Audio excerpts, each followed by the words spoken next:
মানে আমাদের গ্রামের মানুষ নিয়ে কেউ ভাবেন। ঢাকার যারা শিক্ষিত লোক যারা কামাত দিচ্ছে তারা তো এটা বুঝে যে একটা প্রশ্ন করি, আমরা যখন ছোট ছিলাম আমাদের এই যে ফসলের জমিতে আপনার গরু সাইরা ফালছেন না, আপনার বাপদাদারা ফালছে না, এখন সেই সুযোগ আছে? জমি নাই তো, সবাই এখন তো বাসায় বান্ধা থাকে না। তাহলে সে যে গাছটা খাইতো জমি থেকে গাছটা পাইতেছে না, এখন কি করতেছেন? গাছের বদলি কি করেন? বাজার থেকে বসি না, পিঠ খাওয়ান নেই।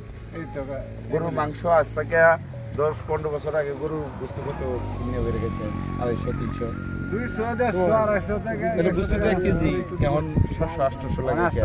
কেন লাগে লাগে খাবার বাজার থেকে খাবার বেশি দামে খাবার কিনতে হইতে তো পোষায় না, তো পোষাইতেছে না, পোষাইতেছে না, লস হইতেছে, গরু ফেললে লস হইতেছে না।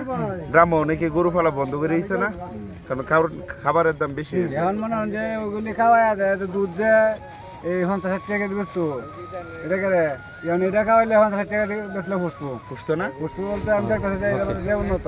আপনারা তো দেখছেন আমাদের এই যে ভুট্টা গাছে এক একটা গাছে প্রায় 2টা করে ভুট্টা, 1 কেজি দিত, এই গায়ে 2 কেজি দেয়। আপনার এলাকা তো যে একটা গায়ের আলোচনা তো চলতেছে, একজনের নিছিল তার দুধ বলে 2 কেজি বাইরে গেছে, 2 কেজি বাইরে গেছে। এটা না না, এটা আমরা বাড়াইতাম না, এটা আমরা শুনেন, আমরা ব্যবসা লেগে আসি নাই। আমরা আমাদের অঞ্চলের ধরেন আপনার ঘরে যদি সুখ থাকে, আমাদের পার্শ্ববর্তী গ্রামগুলোতে যদি সুখ থাকে, যে সবাই সুখী হই, সুখী বলতে কি ধরেন টাকা পয়সার একটা ঘাটতি থাকে না, কম বেশি গ্রামে দেখা যায় প্রত্যেকটা ঘরে একটা করে গাই রাখে, দুই সে সারা বছর দুধ বেচতারে, নিজেও খাইতারে। আমরা শরীরের দিক দিয়েও ভালো, আমাদের অর্থনৈতিক ভালো। এখন ঘটনা হয়েছে, আপনারা যদি এটা আমরা শুধু লেকচার না বা না, আপনারা যদি মনে করেন এটার ভিতরে কিছু আছে, চোখের সামনে তো দেখতেছে এই যে মশাগুলো কই যাইতেছে, গাছটার লগে মিস হইতেছে না, এটা যারা খাওয়াইছে আধুনিক খামারি যারা, তারা কিন্তু এটা ভালো একটা রেজাল্ট পেয়েছে। ওই যে দুধটা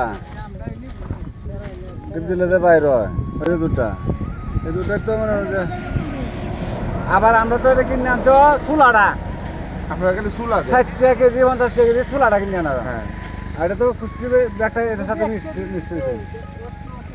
এটা ট্রাই করেন, হ্যাঁ নেন। আমাদের যে হাজার হাজার টন আমরা সাইলেজ তৈরি করি, কেউ থেকে নিতেছে যারা আধুনিক খামারি, ঢাকার যারা শিক্ষিত লোক যারা কামাত দিচ্ছে তারা তো এটা বুঝে যে এটার ভিতরে কি। কিন্তু আপনাদের নিয়ে যারা সাইলেজ উৎপাদন করতেছে, আপনাদের নিয়ে হচ্ছে কেউ ভাবতেছে না। ঘটনা হচ্ছে এটা সব জায়গায়, মানে আমাদের গ্রামের মানুষ নিয়ে কেউ ভাবে না, শহরের মানুষ গ্রামের মানুষ নিয়ে পাবে না। এখন আমরা যেহেতু এখানে আপনাদের সন্তান হিসেবে উদ্যোগ নিলাম, আমাদেরকে যদি গ্রহণ করেন, কারণ যে জমিটাতে আমরা ভুট্টা চাষ করছি এটা তো প্রতি জমি ভুট্টা হয়েছে, তার মানে আমরা যে একটা চিন্তা চেতনা, এটা কিন্তু আপনাদের উন্নয়নের জন্য, আপনাদের আত্মসামাজিক উন্নয়নের জন্য। আপনারা যদি আমাদের সাথে থাকেন, আমরা যদি আমাদের দেশবাসী গ্রহণ করে, তাহলে বুঝলেন ভালো কিছু আসবে।